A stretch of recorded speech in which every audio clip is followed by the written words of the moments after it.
Hi everyone, in English 1301 is Dr. E and I'm here with your week 5 instructional video. As you can see, taking advantage of the season, hoping to have just a little bit of fun here. Feel free to go into the Q&A area and I can create a thread just for Halloween if y'all want to share your own costumes and Halloween tidbits, but you certainly don't have to, just something a little fun for now. I'm just going to jump to where to go and what to do for this upcoming week. So if we go to D2L, just a quick reminder to make sure that you're taking some time to look at those announcements when they're there. Sometimes if you're posting from, or I'm sorry, if you're logging in from your phone, it won't go straight to the announcements, especially if you're using that Pulse app. So make sure that's just kind of part of your practice is to see the announcements or to make sure that you've set up those notifications in D2L by going to this area and selecting notifications. There's also in the content area some instructions on how to do that. So if you go to the D2L and tech area, there are all these different links, right? And one of them is setting up D2L notifications. So just something to review. I know I've mentioned this before. We'll probably mention it again just because I think it's something that may be helpful, especially if I offer reminders. So if we go to this week's module, the week 5 area, you'll see that I'm really getting into my Rosie the Riveter outfit here with the Queen dressed up as Rosie the Riveter with the Funko Pop of Leslie Knope as Rosie the Riveter. She's from Parks and Recreation, so you'll see she's right here next to a bobblehead of Rosie the Riveter. She's got a bobblehead. Anyhow, so if we go to week 5, this week we have 2 things to read. So we have first an article by Amy Choi, which is titled What Americans Can Learn from Other Food Cultures. This is just a really good example of an author digging into different ideas of food, how they relate to culture, but also kind of pushing us to also let's examine what it is that we do when we're evaluating sources, when we're investigating, you know, are these sources reliable or not, which definitely leads into our chapter reading. This is from a book by Lunsford. This is not from our course text, but it is titled Evaluating Sources, and it's in D2L, as is Choi's article. So I want you to be thinking of these things for the tasks ahead this week. So you're watching the weekly instructional video. There won't be a supplemental video this week. You do have a coalition discussion that's due on Thursday, so with your smaller groups. You're going to view written response feedback, and that is you just recently submitted your written response. I'm going to go through and offer you some feedback so that, you know, when you look back at the work, I want you to reflect upon it. So I'll show you what I mean, but I just want you to note that this is dealing with something you submitted last week. It's going to take me just a little bit of time to get that feedback to you since you submitted it so recently. So if you don't see a grade, if you don't see your feedback, that will be available no later than noon on Tuesday. And then of course you have your participation quiz. So Thursday you have your coalition post, on Sunday is your participation quiz, and then you'll have that written response reflection, and it is your last chance for that bonus credit assignment. Remember that was something that was available the week before last. So I'm scrolling down and you're currently watching what will appear here. Here is a link to Choi's article. So if you click on that, it'll take you to the PDF. It's a very interesting read. It's not a super long read, so don't feel like you're overwhelmed this week with reading. We do have a chapter from Lunsford's text. On paper, it looks like it might be a long chapter, but it really isn't. It's 5 pages with lots of examples and good information. So take your time to look through that because we really need to think about how we're choosing sources when it comes to academic writing. Are they reliable? We need to do a little bit of work to determine that. So if you scroll down, there's also an instructional kind of link to show how to look at feedback. So I'm providing you with feedback, but how do you access it, right? So when you see a grade that's posted for that written response, it means that the feedback is available, and this will show you how to access that. So if you click on that, it'll take you step by step. You click on the course activities, you find the actual assignment. Don't click on the completion status. A lot of times this is the first hyperlink that many people see. They'll click on it and that's just what you submitted. That won't have any feedback. You actually want to go to this section right here and then click on the View Turnitin grade mark.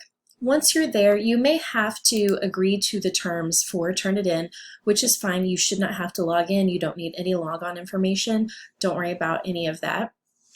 It will take you straight there once you agree to the terms.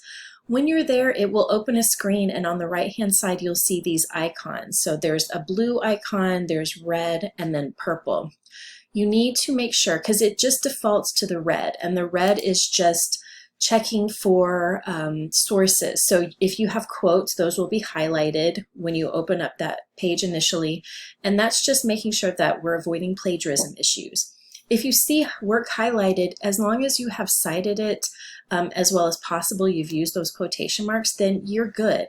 If you see things that are highlighted without quotation marks, without crediting the author, that's when we get into dangerous territory, but I'll mention that in my feedback to you.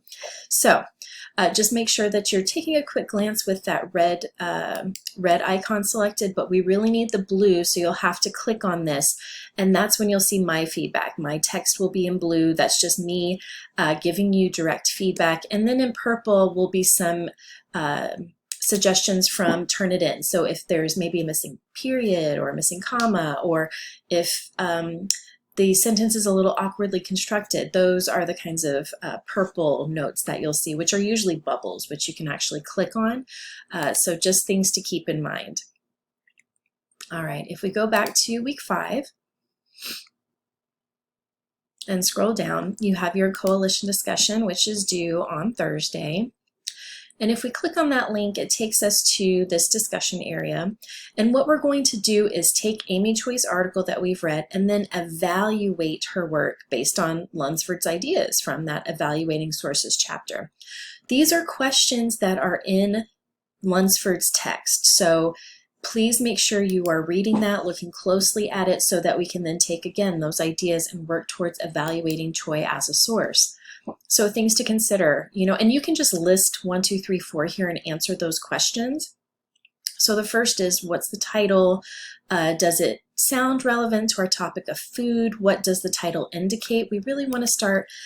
Sometimes we just get into the reading and, we're just trying to get it done. We're not necessarily looking at the title or looking at the author.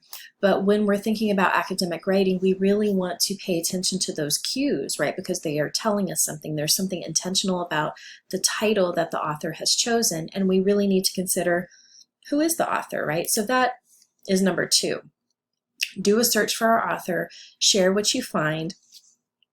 This is just to get us in the habit of, there's so much information online. There's so much we can utilize as research, but not all of it is reliable. Not all of it is written or shared in an honest manner, right? There's a lot of misinformation out there. So doing some of these steps can help us ensure that we're using good sources.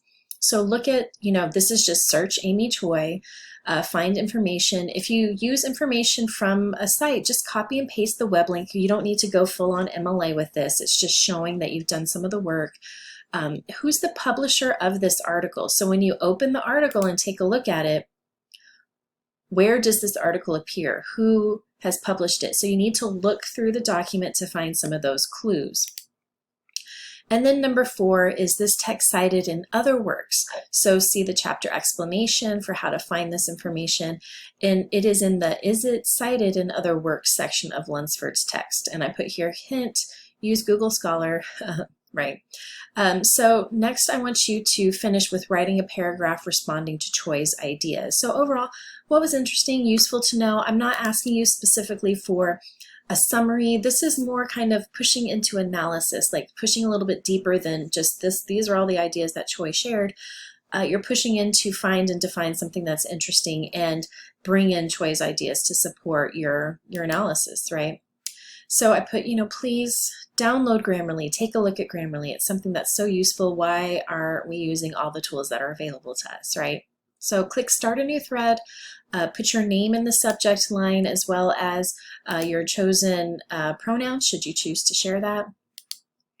If we go to week 5, and what I'm going to do is I'll actually post a link to a video that I think I made last week for a class that's a 16-week course that's doing some of the same kinds of activities and things that we're doing in our 12-week course. And so that video walks through some information that hopefully you'll find useful if you come across some kind of roadblocks when it comes to doing that research in the discussion post this week.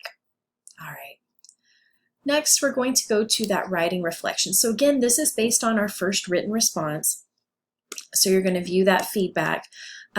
After viewing the feedback in detail, you're going to complete this form.